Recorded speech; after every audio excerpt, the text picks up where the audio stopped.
candy shop? Perfect.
Perfect.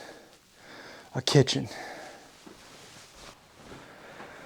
It looks like somebody's been here and they left behind a bunch of ingredients. So I guess what we're gonna make today is some pumpkin pie peanut butter cups. Spooky themed. Cooking with the vegan zombie. Okay, so this is a really fun recipe, especially for this time of year. Although you can make it all year long and you don't have to go with the Halloween theme.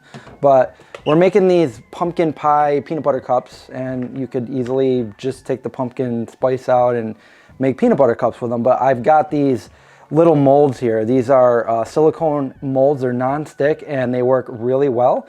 And these are Halloween themed. We have the jack-o'-lanterns, we have the bats, and we also have the skulls. It also comes with witch hats, but I'm not gonna use that for this recipe. These seem to be, these work the best. So all you're really gonna need is some vegan chocolate. I'm using some semi-sweet vegan chocolate chips. These are Wegmans brand. They say they've got the V right there for vegan. You could also use something like Enjoy Life, which are also really good. They're vegan. Okay, so the first thing we're gonna do is I have a glassware dish, and I also have a pot of water over there that this will fit in. You could microwave it, but I like to do this and heat up the water. So we're gonna melt our chocolate chips down. What I did was I poured most of the bag of chocolate chips into this glassware bowl, which I'm gonna take over to the stove in a minute. But I'm gonna temper my chocolate, and we're talking molecular biology here, where the cocoa butter rises to the top and the molecules become chaotic, much like zombies around here. So we don't want that to happen, so we want to have the cocoa butter go back to an orderly fashion.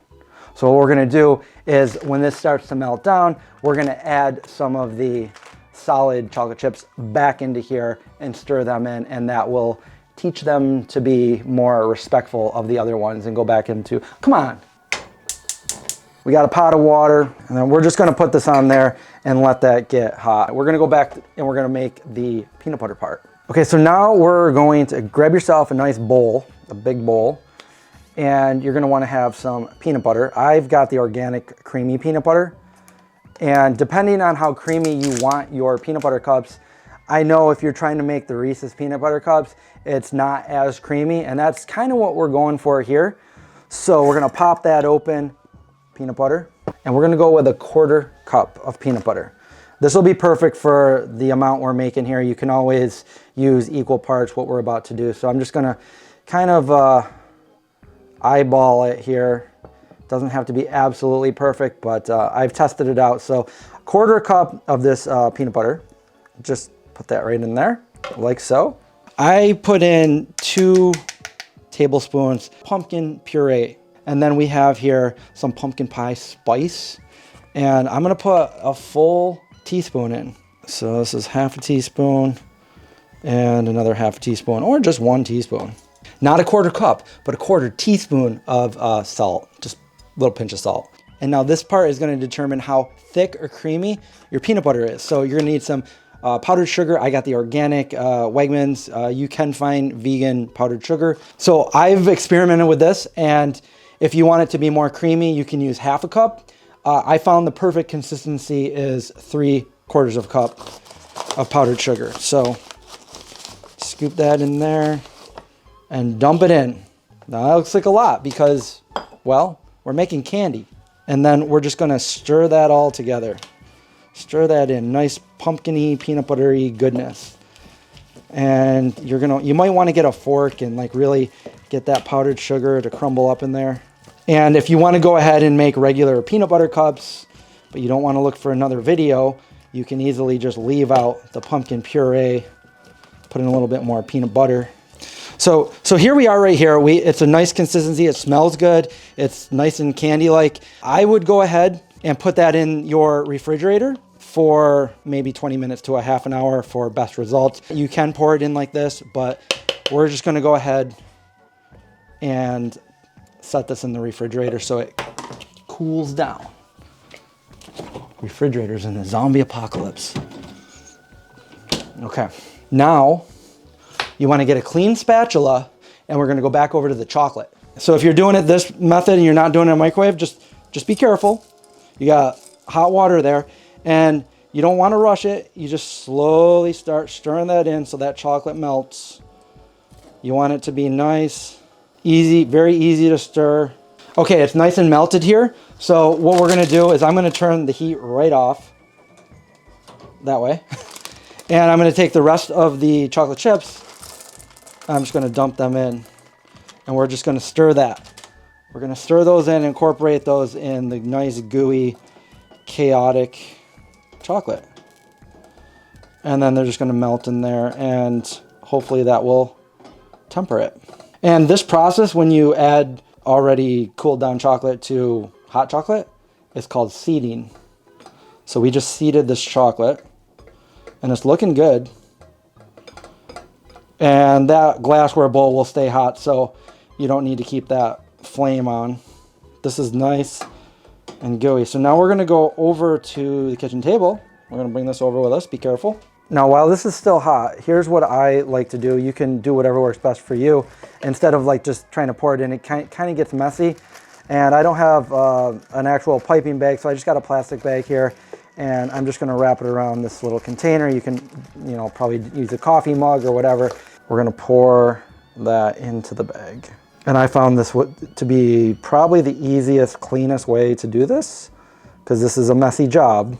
All right, you're gonna wanna set your little trays down, and we're just going to grab the bag out of the little container and get some sharp scissors.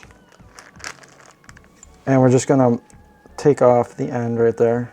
Now what we're gonna do is we're just gonna put a little bit, enough to fill the bottom, because remember, we're gonna push that peanut butter in there too. Let me just show you each one that I'm doing here.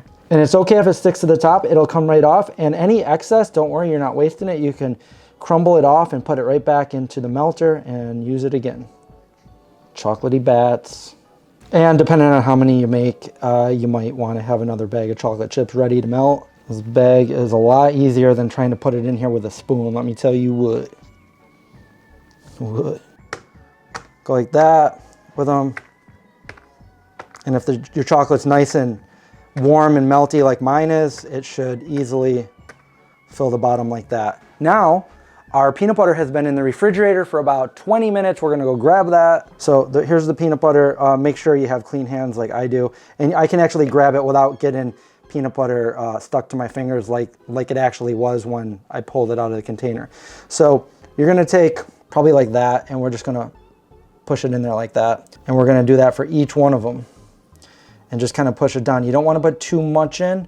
So once you do each one of these, I guess you could probably guess we're going to pour chocolate on the top. But these are going to be delicious. I like to put a good amount of that peanut butter in because I hate it when I bite into a peanut butter cup and it's mostly chocolate with no peanut butter. Not that I'm complaining that I don't like chocolate. I'm just saying they go together like Jekyll and Hyde. Just get it because it looks nice right now. And we're just going to go ahead and we're going to top it off. You don't even really need that much.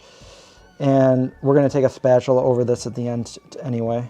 And the chocolate will harden and seal it all together. You might have a little bit more of the peanut butter left over. Just eat it. Okay, so now I like to just come over and seal them all in like this. And don't worry that we're getting it all over because it's going to break apart and they're going to come out of the mold perfectly. So just make sure you get it all in there to cover the peanut butter. That's the main thing. So they don't look too pretty right now, but we want to put these in the refrigerator for about 20 to 30 minutes. And I made a mistake before. Don't put these on top of each other because when you pull them out, it might rip them apart. So just find a place in your refrigerator to put them, or outside if you live in a tundra. This is a nice vegan refrigerator here. So whoever was here before me, our sweets are ready. All right, we're ready to push these out of the trays. You just, boom, and there you go. You got a pumpkin, jack-o'-lantern pumpkin peanut butter treat. Okay, and like I was saying, the rest of this chocolate here, you can just break it off into the bowl and reheat it up so it doesn't go to waste. Okay, let's see what we got here. We got bats. Like you can take that off down there, and then you got your peanut butter bat, pumpkin peanut butter bat. Okay, so there we have it. We have a variety of different pumpkin pie peanut butter cups, peanut butter bats and skulls. Let's try it out. What do you say?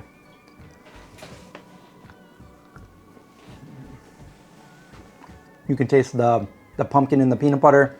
It tastes like a peanut butter cup, like a pumpkin-y peanut butter cup. All right, so that's it. I mean, if you want to make these for Halloween or any other time of the year, go for it. Super simple.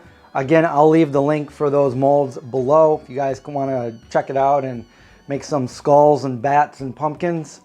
Be my guest. Let me know in the comments below what you think. Hope you guys like this video. Subscribe, survive, watch out for them zombies. They're everywhere, especially this time of year. I'll see you guys in the next one. You know what? I didn't even see if anyone lived here. Maybe someone's sleeping.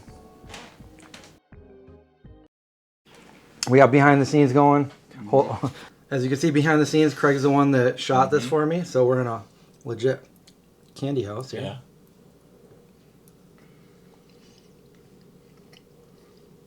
It's good. It is. It is. Can you No, taste it's the good. I pumpkin? can taste the pumpkin. There's not a whole lot of white chocolate on here, so I can't really taste that. This chocolate is melting in my hand as it is. The chocolate's pretty good. It's definitely a dark chocolate, like you were saying. But yeah, the pumpkin spice is like kind of subtle, but it's mostly peanut butter. But it's a nice little touch. Awesome.